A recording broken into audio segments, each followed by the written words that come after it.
In the autumn of 1852, in the remote hamlet of Greyhollow, nestled deep within the Appalachian wilderness of Western Virginia, 6 people walked into the forest at dawn and never returned.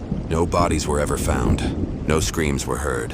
No blood stained the fallen leaves. They simply vanished, as if the earth itself had swallowed them whole. But what made this disappearance truly unsettling wasn't just the absence of evidence. It was the presence of something far stranger. Something that defied every natural explanation. Something that, for over a century, would haunt investigators, historians, and everyone who dared to look closer. How do 6 adults disappear without a trace in broad daylight, leaving behind only a single cryptic message carved into a tree trunk? And why did every person who tried to follow their path report the same impossible sensation? That the forest itself was watching them. Before we dive deeper into this chilling mystery, tell me, where are you listening from and what time is it there? I'm curious to know how many of you are hearing this story in the dark, perhaps glancing toward your own windows, wondering what lies beyond the glass. Because once you understand what happened in Greyhollow, you'll never look at the woods the same way again. This isn't just a story about disappearance. It's a story about obsession, about the dangerous intersection of faith and madness, and about the terrifying truth that sometimes the most rational explanations are the ones we refuse to believe. When facts lie, what remains real? The first sign that something was wrong came on the morning of October 14th, 1852. A local farmer named Josiah Wendell arrived at the general store in Greyhollow just after sunrise, his face pale and his hands trembling. He told the storekeeper, a man named Abner Cole, that he'd seen 6 people from the village walking in a single-file line toward the old growth, a dense, ancient section of forest that locals had long avoided. The old growth wasn't forbidden exactly, but it carried a reputation. Strange sounds at night, animals that behaved oddly, a persistent fog that never seemed to lift even in summer. Josiah said the 6 villagers weren't talking to each other. They weren't carrying supplies. They just walked, slow and deliberate, as if following an invisible path only they could see. When Josiah called out to them, none of them turned around. Abner Cole initially dismissed the account. People in Greyhollow were superstitious, prone to seeing omens in every shadow. But by midday, when the 6 hadn't returned and their families began asking questions, the mood in the village shifted. Fear crept in quietly, the way fog rolls through a valley. The missing were identified quickly. Thomas and Eliza Hargrove, a married couple in their early 30s. Samuel Pritchard, a widowed blacksmith in his late 40s. Margaret Finn, a seamstress and devout churchgoer in her mid-20s. Jonathan Crane, a young schoolteacher barely 21 years old. And Catherine Lyle, a reclusive woman in her 50s who rarely spoke to anyone. They had nothing obvious in common. No shared profession, no known friendships, no family ties. Yet they had all walked into the forest together, at the same time, without explanation. What started as a simple search party soon spiraled into something far darker. If you haven't already, make sure to subscribe and turn on notifications, because this story only gets stranger from here. You're not going to want to miss what happens next. By the afternoon of October 14th, nearly 30 men from Greyhollow and neighboring settlements had gathered to search the old growth. They carried rifles, rope, lanterns, and dogs. The forest was dense, but not impossibly so. There were game trails, clearings, and a shallow creek that ran through the heart of it. Logic suggested that 6 people, even if lost, would leave tracks, disturb undergrowth, or make noise. But the search party found none of that. What they did find, approximately 2 miles into the forest, stopped them cold. Carved into the bark of a massive oak tree at eye level were 6 words in uneven, hurried script. "We walk where the light can't follow." The carving was fresh. Sap still oozed from the cuts, but there was no indication of who had carved it or why. The searchers spread out in every direction from the tree, shouting names, firing rifles into the air to signal their location. Nothing.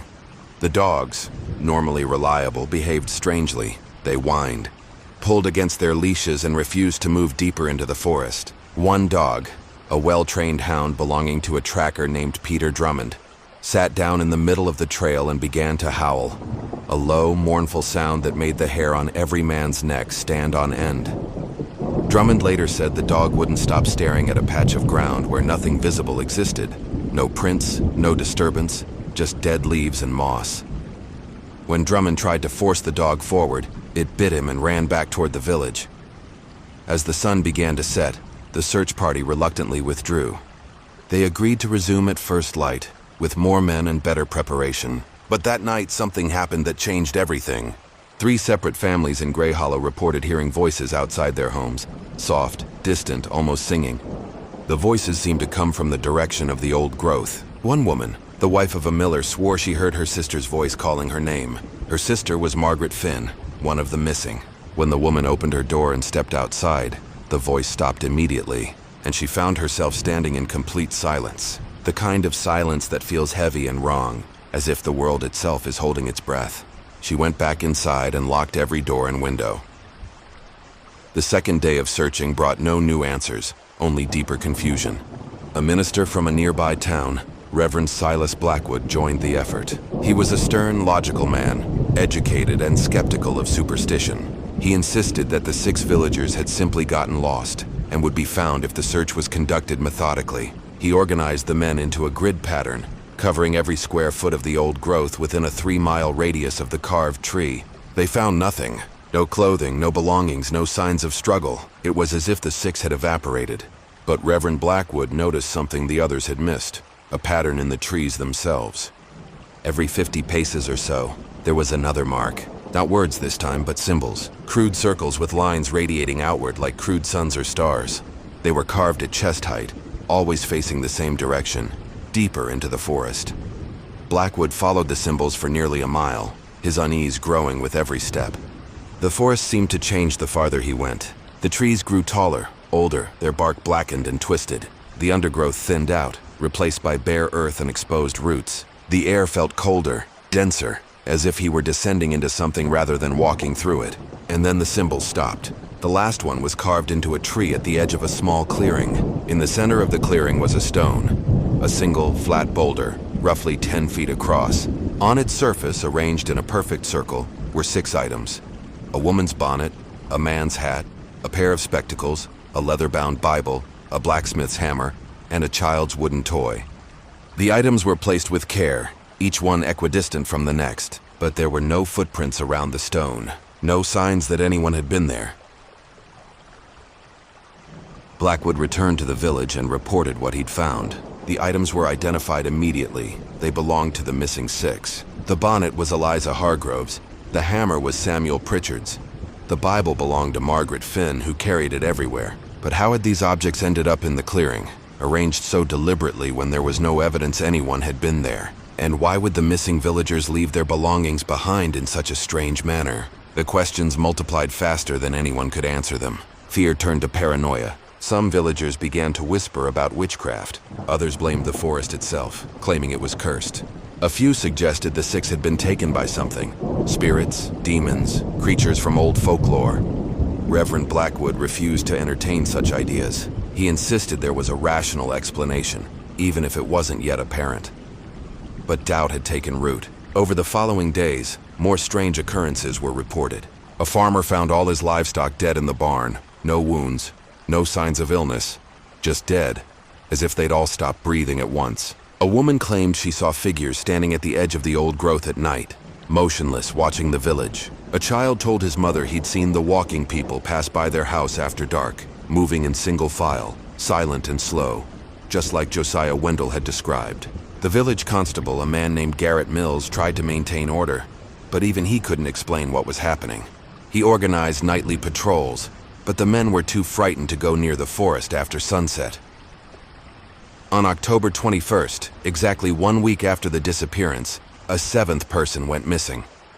His name was Daniel Worth, and he was one of the original searchers. He'd been vocal about his belief that the 6 were dead, that they'd succumbed to exposure or wild animals, and their bodies had simply been scattered by scavengers. But on the morning of the 21st, his wife found his bed empty and the front door open. His boots were gone, his coat was gone, and carved into the wooden floor of their home, in the same crude script as the tree in the forest, were the words, "I understand now." Daniel Worth was never seen again. And that's when the real investigation began, not just into what had happened, but into why. Because the more people looked, the more they realized this wasn't random. This was planned. This was deliberate, and the 6 villagers who walked into the woods weren't victims. They were participants. The disappearance of Daniel Worth transformed the investigation from a search and rescue operation into something far more sinister. Constable Garrett Mills, a pragmatic man who'd spent 20 years keeping order in Greyhollow, found himself facing a problem that defied every principle of law enforcement he'd ever learned. 7 people had now vanished. No ransom demands, no eyewitnesses to violence, no clear motive. But the carved message in Worth's home, "I understand now," suggested something that made Mills deeply uncomfortable. It suggested that Worth hadn't been taken against his will. He'd gone willingly, and if that was true, then perhaps the original 6 had done the same. Mills began his investigation the only way he knew how, by examining the lives of the missing. He interviewed family members, neighbors, employers, anyone who might shed light on why these specific people had walked into the old growth together. What he discovered unsettled him more than any crime scene ever had. Thomas Hargrove, the first of the missing, had been a farmer of modest means, respected but unremarkable. His wife Eliza was known for her quiet demeanor and dedication to their small homestead. They'd been married for 8 years and had no children, a source of quiet grief in a community where large families were the norm. But in the weeks before their disappearance, neighbors reported seeing Thomas at odd hours, standing in his fields long after dark, staring toward the forest. When asked what he was doing, he'd simply smiled and said he was listening. Samuel Pritchard, the blacksmith, had been a widower for 3 years. His wife had died in childbirth along with their infant son, and the loss had changed him profoundly. Once gregarious and loud, he'd become withdrawn, speaking only when necessary. His work remained impeccable. He was the finest blacksmith for 50 miles, but several customers reported that in recent months, he'd begun incorporating strange symbols into his metalwork. Crosses bent at unusual angles, spirals that seemed to pull the eye inward. When questioned about these designs, Pritchard had shrugged and said they felt right. One customer, a merchant named Horace Bellamy, recalled Pritchard saying something peculiar just days before the disappearance. "We think the forest is empty, but it's fuller than any church I've ever seen." Margaret Finn, the seamstress and devout churchgoer, presented the most glaring contradiction. She attended services twice weekly, volunteered to mend clothes for the poor, and was known for her rigid adherence to scripture. Yet Reverend Blackwood, when pressed by Mills, admitted something he'd kept quiet. 3 weeks before her disappearance, Margaret had come to him in distress, claiming she'd experienced a vision. She described standing in a clearing in the forest, the same clearing where the belongings would later be found, and seeing a doorway made of light, but the light was darker than any shadow. Blackwood had dismissed it as a fever dream or religious hysteria. Now he wasn't so certain. Jonathan Crane, the young schoolteacher, had been in Greyhollow for less than a year, having moved from Philadelphia to escape what he'd vaguely described as philosophical disagreements with his former colleagues. He was educated, articulate, and immediately respected by the village's small population of children. But his landlady, Mrs. Abigail Stokes, told Mills something disturbing. In the weeks before his disappearance, Crane had stopped sleeping at normal hours. She'd hear him pacing his room at night, sometimes until dawn. Once, when she'd knocked to check on him, he'd opened the door with ink-stained hands and a wild look in his eyes. Behind him, she'd glimpsed papers covering every surface of his room. Notes, diagrams, sketches of trees and symbols. When she asked what he was working on, he'd said only, "Trying to prove that absence can be measured." Catherine Lyle, the reclusive woman in her 50s, was perhaps the most enigmatic. She lived alone on the outskirts of Greyhollow in a small cabin she'd inherited from her parents. She rarely spoke to anyone, made her living through sporadic seamstress work delivered to her door, and was rumored to be touched or simple-minded. But Mills discovered something in her cabin that contradicted this reputation entirely. Hidden beneath a loose floorboard were dozens of journals, filled with dense, precise handwriting. Catherine Lyle wasn't simple at all. She was brilliant, possibly self-taught in mathematics, astronomy, and philosophy.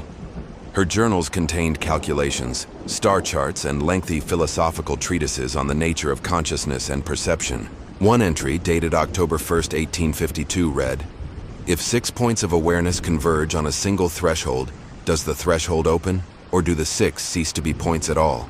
Tomorrow I will know."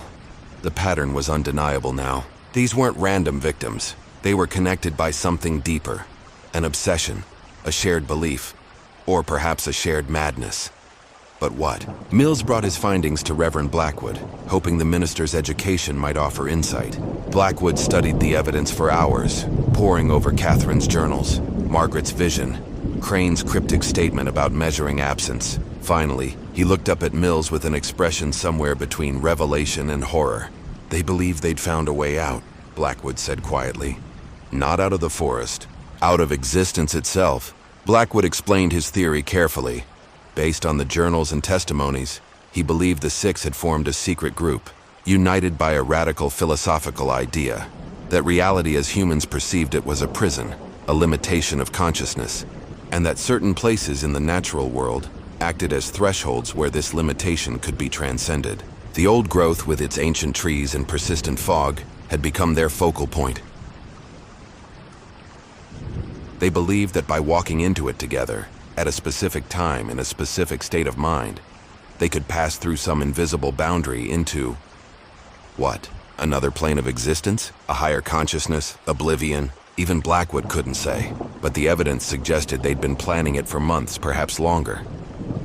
Mills wanted to dismiss this as insanity, but the physical evidence made that impossible. The carved symbols, the deliberate arrangement of belongings, the messages, all pointed to intentionality, not madness, and Daniel Worth's disappearance suggested the idea was somehow contagious. Worth had been skeptical, even contemptuous of supernatural explanations. Yet something he'd seen or understood during the search had changed. His mind so completely that he'd followed the six into whatever fate they'd chosen. But Mills wasn't ready to accept a metaphysical explanation. He was a lawman, and lawmen dealt in facts. So he organized a final comprehensive search of the old growth, this time bringing in trackers from 3 neighboring counties, men with decades of wilderness experience. The search lasted 4 days and covered every inch of forest within a 10-mile radius of Greyhollow.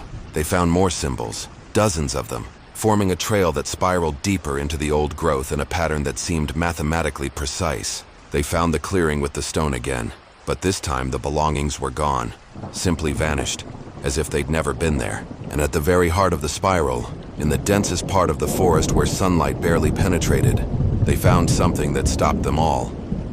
It was a circle, roughly 30 feet in diameter, where nothing grew. The ground was bare earth, hard-packed and smooth as if it had been swept clean. The trees surrounding it were dead, their bark blackened, their branches bare even though it was only October. And carved into the ground itself, visible only when the searchers cleared away a thin layer of dust, was a symbol unlike any of the others.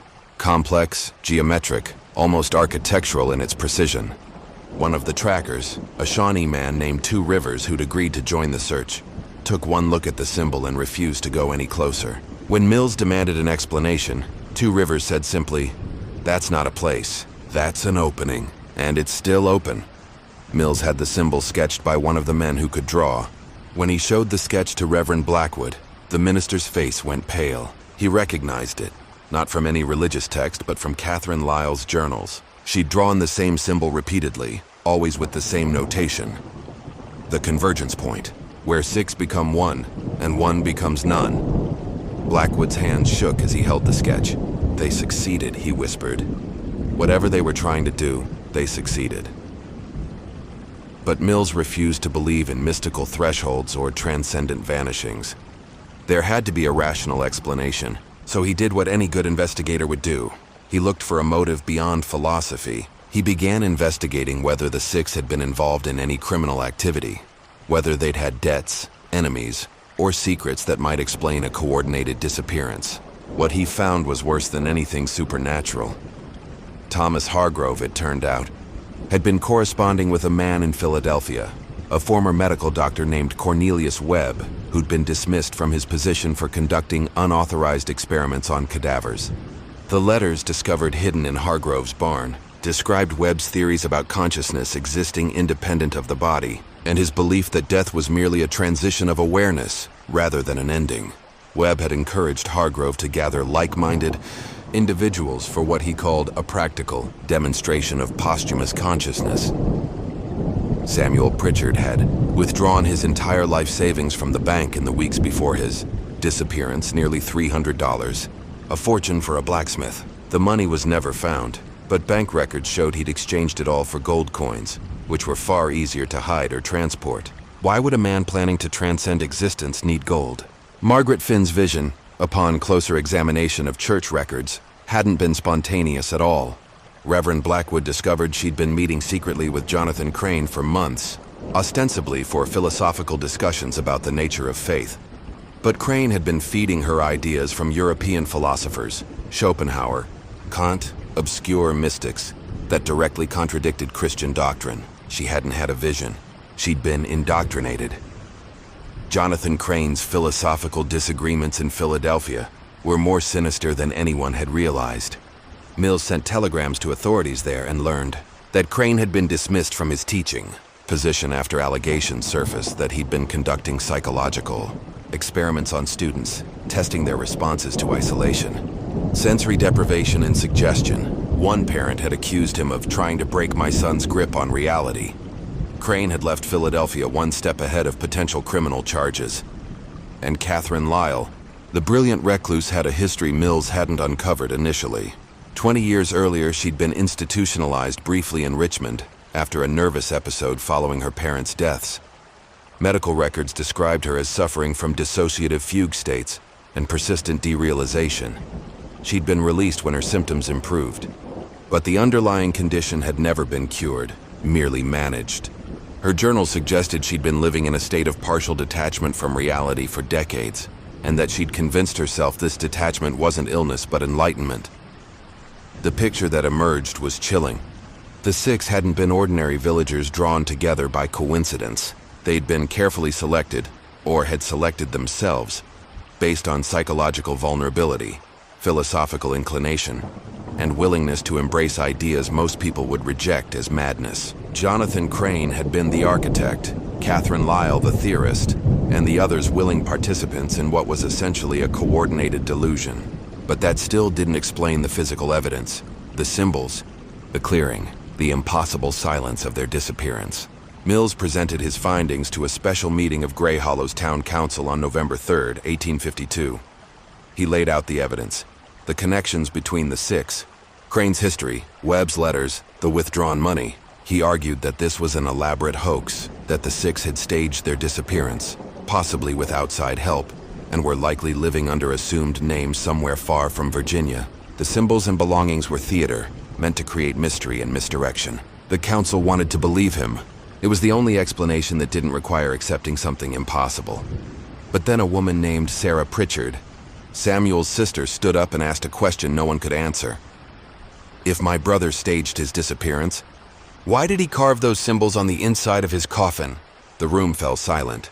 Mills didn't understand. Samuel Pritchard wasn't dead, he was missing. Sarah explained, her voice breaking. 3 days earlier, she'd gone to her brother's house to collect his belongings. While searching the cellar, she'd found something hidden behind a false wall. A crude wooden coffin, roughly made but functional. Inside was nothing but a blanket. But carved into every interior surface were the same symbols found in the old growth, hundreds of them, covering every inch of wood. And written on the lid, in Samuel's handwriting, were the words, "I will lie here until I understand how to stop lying anywhere." Mills went to the house himself and confirmed Sarah's account. The coffin was exactly as she described, and it raised a question that shattered his rational explanation. If Samuel Pritchard was planning to disappear and start a new life, why had he built himself a coffin and covered it with symbols? Why practice lying in it, as the worn-down blanket suggested he had? What had he been preparing himself for? The investigation had reached an impasse. Every rational explanation failed under scrutiny. Every supernatural explanation was impossible to prove. And then, on November 11, 1852, exactly 4 weeks after the initial disappearance, something happened that changed everything. A child went missing from Greyhollow. A boy named Timothy Walsh, 8 years old, son of a farmer. He vanished from his bed in the middle of the night. His parents found the window open and small footprints in the frost leading toward the old growth. But there was something else. Carved into the windowsill in a child's uneven hand were 4 words. "They're calling me home." The disappearance of Timothy Walsh ignited something primal in Greyhollow, a rage born from helplessness and terror. A child was different. Adults could make choices, however incomprehensible. Adults could succumb to delusion or madness or philosophical extremism, but an 8-year-old boy couldn't carve cryptic messages into windowsills of his own volition. Someone or something had taken him, and that meant everything Constable Mills had theorized about staged disappearances and coordinated hoaxes was wrong. This wasn't about adults escaping their lives. This was about something in the old growth that had begun reaching into the village itself. Within hours of Timothy's disappearance, nearly 100 men assembled armed with rifles, axes, torches, and a fury that bordered on madness. They weren't searching anymore, they were hunting. Mills tried to maintain order, tried to organize them into coherent search parties, but the crowd had moved beyond his authority. They marched into the old growth like an army, shouting Timothy's name, firing rifles into the air, hacking at trees, as if violence itself could force the forest to give up its secrets. They found the spiral of symbols again. They found the clearing with the dead trees. They found the geometric pattern carved into the earth, still pristine, still inexplicable. But they found no trace of Timothy Walsh. What they did find was something Mills hadn't noticed during previous searches, perhaps because he'd been looking for the wrong things. Deep within the spiral, about 50 yards from the clearing, there was a depression in the ground, not a hole exactly, but a place where the earth seemed to dip inward, as if something beneath the surface had collapsed or been removed. The depression was roughly circular, about 6 feet across and perfectly smooth. When one of the searchers knelt and put his hand on the ground, he jerked it back immediately, his face twisted in confusion. "It's warm," he said. "The ground is warm." Others tested it and confirmed the same impossible fact. In mid-November, with frost on the ground everywhere else, this one spot radiated heat like a banked fire. Mills ordered the men to dig. They excavated carefully at first, then with increasing desperation as they uncovered nothing but warm, loose soil. 3 feet down, they hit something hard. Not rock, metal. It took 4 men to pry it free, and when they finally wrestled it to the surface, everyone stepped back in stunned silence. It was a metal box, roughly 2 feet square, heavily rusted but intact. The lid was sealed with symbols matching those in the forest, etched so deeply into the metal that they'd survived decades of corrosion. When Mills forced the lid open with a crowbar, the hinges screamed like something alive. Inside the box were letters, dozens of them, written on yellowed paper bundled with twine. The handwriting varied, some elegant and precise, others crude and hurried, but they were all addressed to the Seekers of the Threshold. Mills carried the box back to Greyhollow and spent the entire night reading by lamplight, Reverend Blackwood at his side. What they discovered was a history that predated the 6 villagers by decades, a history that suggested Greyhollow had been the site of similar disappearances before. Stretching back to the early 1800s, the letters were testimonials from people who'd attempted what they called the crossing, the act of walking into the old growth with the intention of transcending physical existence. Most of the letters described failure, confusion, and terror. But a few, the ones that made Mills's hands shake as he read them, described success. One letter, dated 1823, was written by a woman named Patience Eldridge. She described standing in the clearing at midnight during a new moon, accompanied by 5 others whose names she didn't provide. She wrote, "We stood in the circle and spoke the words Catherine taught us. At first nothing, then a sensation like falling while standing still. The trees began to breathe. The darkness became textured, tangible, as if we could reach out and part it like a curtain. And then I saw it. The threshold itself, not a doorway but a seam in the world, a place where existence folded in on itself. 2 of our number stepped through. They didn't disappear. They simply stopped being visible, as if the light decided they no longer warranted illumination. I wanted to follow, but fear held me back. When dawn came, the threshold was gone, and so were my companions. I carved this account and buried it here as testimony. If you're reading this, you found what we found. The question is whether you have the courage we lacked." Another letter, from 1837, was written by a man named Josiah Thorne, a physician. His account was more clinical, attempting to describe the phenomenon in medical terms. He theorized that the old growth contained some form of natural magnetism or atmospheric peculiarity that induced powerful hallucinations in susceptible individuals. He'd come to the forest specifically to debunk the legends, bringing scientific instruments to measure air pressure, temperature, and magnetic fields. His letter ended abruptly mid-sentence. The instruments confirm normal readings. Yet I can see with my own eyes that the clearing is not empty. There is something here that exists outside of measure. The rest was blank paper. But the most disturbing letter had no date and no signature. It was written in a child's handwriting, large and uneven. "I'm not afraid anymore." The 6 people said I don't have to be. They said the forest isn't dark, we're just looking at it wrong. They said if I come with them, I'll understand everything. Mama, if you find this, don't be sad. I'm going somewhere better. I'm going where nothing hurts. The letter was tied with a ribbon, and pressed between the pages was a small wooden toy, a carved horse, identical to the one found in the clearing alongside the belongings of the 6 villagers. Mills felt something break inside him as he held that toy. This wasn't a mystery that had started in 1852. This was a cycle, a pattern that repeated every few years, drawing in new victims, perpetuating itself across generations. The 6 villagers hadn't invented this delusion. They'd inherited it, learned it, perhaps been recruited into it by someone who came before. And now Timothy Walsh was part of the same cycle, but Mills refused to accept that the boy was gone forever. If this was a cycle, then it had to be breakable. There had to be a way to end it. Reverend Blackwood, however, had reached a different conclusion. After reading the letters, he'd become quiet and withdrawn. His earlier skepticism replaced by something darker. Not belief in the supernatural exactly, but an acknowledgement that belief itself could be a force powerful enough to reshape reality. "It doesn't matter if the threshold exists," he told Mills. "What matters is that people believe it exists.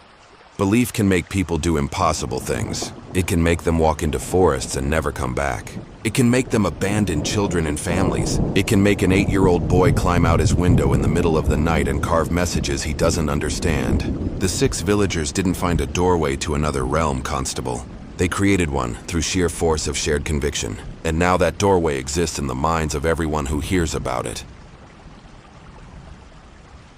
Mills disagreed vehemently. He was still searching for a flesh and blood explanation. And 2 days after finding the buried box, he got a break. A traveling merchant passing through a town 40 miles south of Greyhollow reported seeing a group of people living in an abandoned mill by a river. 6 adults and a young boy.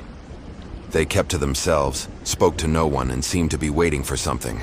The merchant had found it odd enough to mention to local authorities, and word eventually reached Mills through a network of constables and sheriffs. Mills assembled a small group of trusted men and rode south immediately. They reached the mill at dawn on November 16th. The building was derelict, its water wheel broken, its walls half collapsed. But there were signs of recent habitation. A campfire, bedrolls, and, most tellingly, symbols carved into the mill's support beams. Mills and his men surrounded the building and called out, ordering anyone inside to show themselves. For a long moment, nothing happened.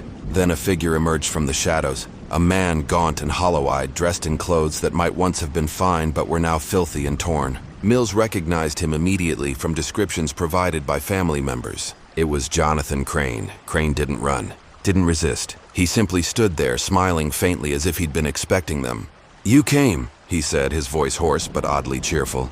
"I told them you'd come eventually. I told them belief always brings witnesses."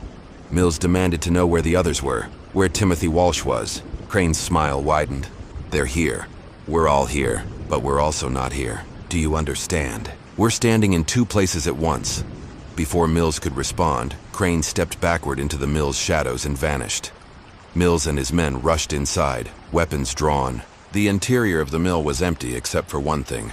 A circle drawn in ash on the floor, identical in size and shape to the depression in the old growth. And inside the circle were 7 figures standing perfectly still, eyes closed, hands linked. 6 adults and 1 child. Mills recognized them all.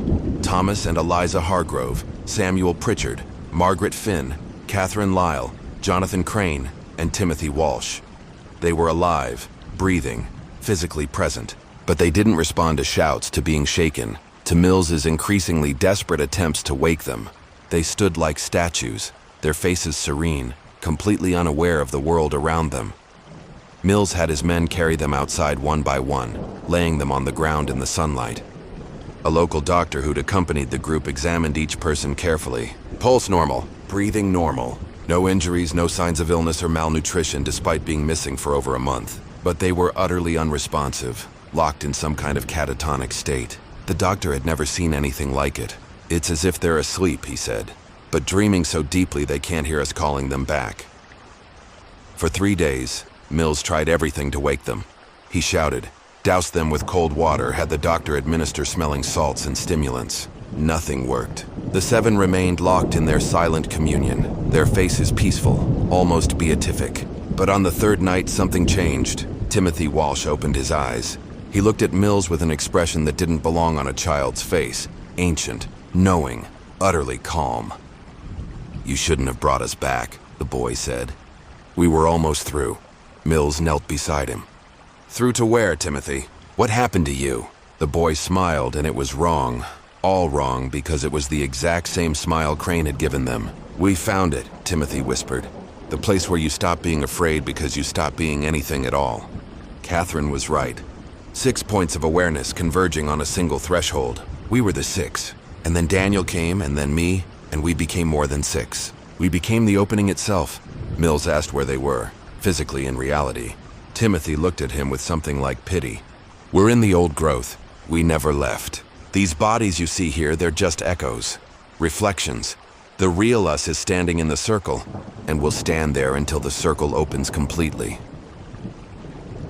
Before Mills could ask anything else, Timothy closed his eyes and returned to his catatonic state. He didn't open them again. The doctor, deeply unnerved, suggested they transport all 7 back to Greyhollow and attempt more aggressive medical intervention. But on the journey back, something happened that would haunt Mills for the rest of his life.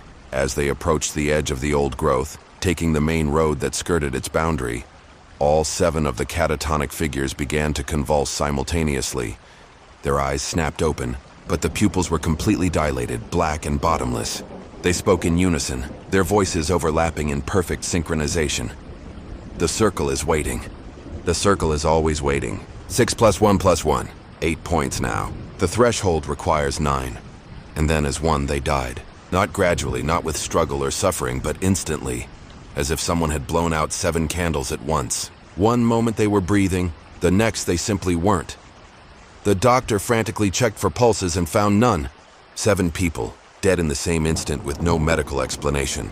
Mills had the bodies transported back to Greyhollow in numb silence, his mind unable to process what he'd witnessed.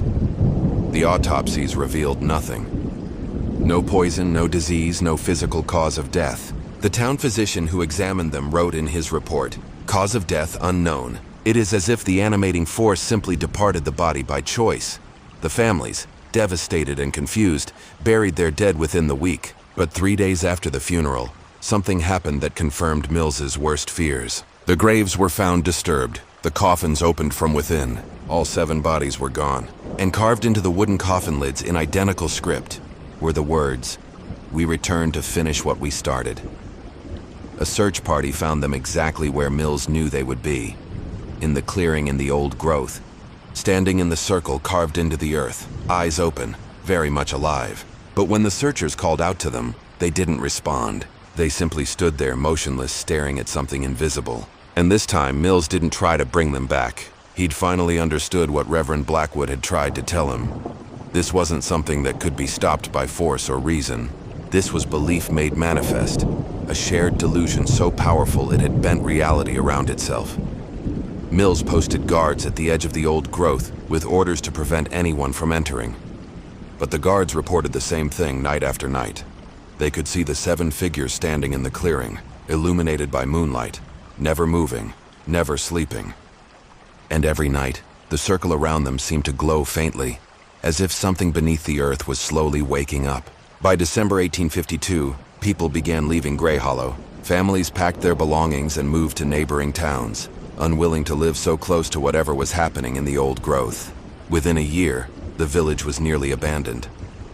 Mills remained, along with Reverend Blackwood and a handful of others who felt obligated to witness whatever conclusion this nightmare would reach. In March of 1853, they got their answer. The 7 figures in the clearing simply vanished, not gradually, but between one moment and the next. A guard was watching them, blinked, and they were gone. The circle in the earth remained, but the figures were nowhere to be found. Searches of the entire forest revealed nothing. It was as if they'd been erased from existence. But here's what Mills discovered in the final weeks of his investigation. The detail that transformed this from an unsolved mystery into a solved horror.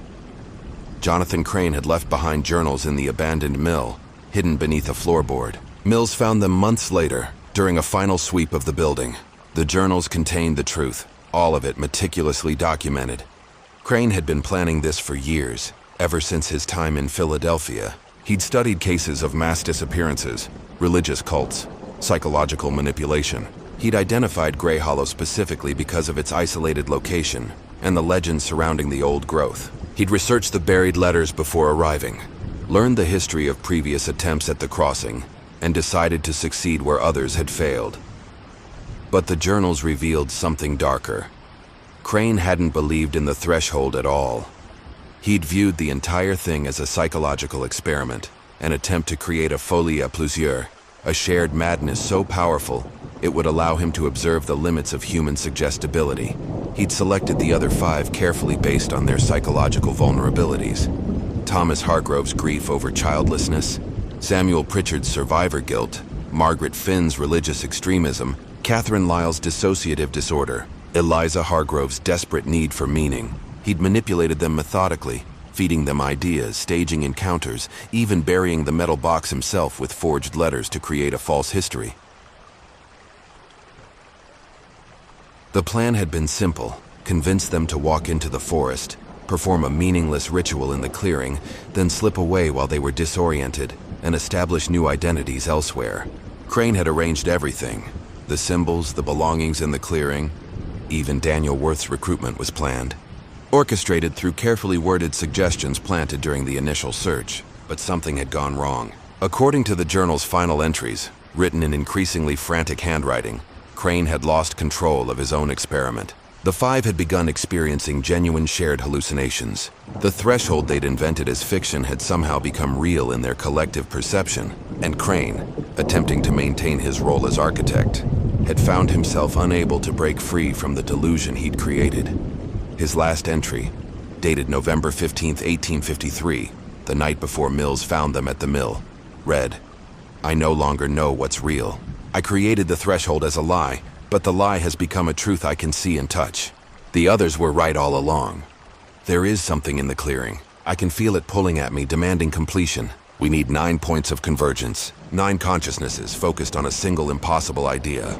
I thought I was studying them. I was wrong. They're not the experiment. I am. We all are. And whatever we've invited into the world is patient enough to wait for the 9th. Mills understood then what had truly happened.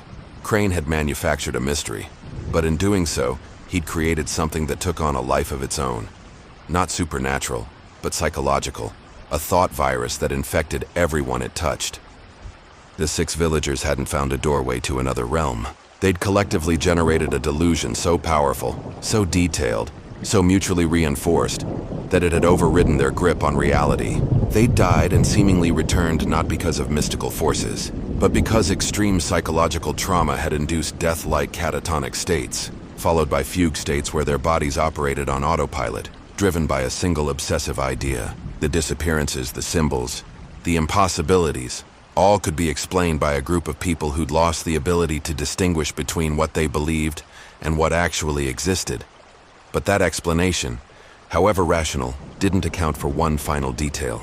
In 1923, 70 years after the original disappearances, a forest ranger conducting a survey of the old growth discovered something that had been hidden by decades of overgrowth.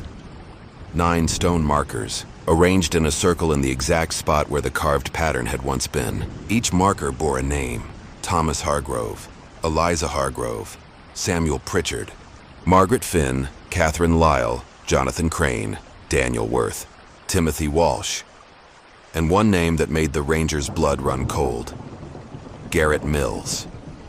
Constable Mills had died in 1854, found in his home in Greyhollow with no signs of violence or illness. His death had been attributed to exhaustion and heartbreak from the investigation. But carved into his marker, in script identical to all the messages found throughout the mystery, were words he'd never written in life: "I am the 9th. The circle is complete. We are waiting." The old growth still stands today, protected as part of a national forest.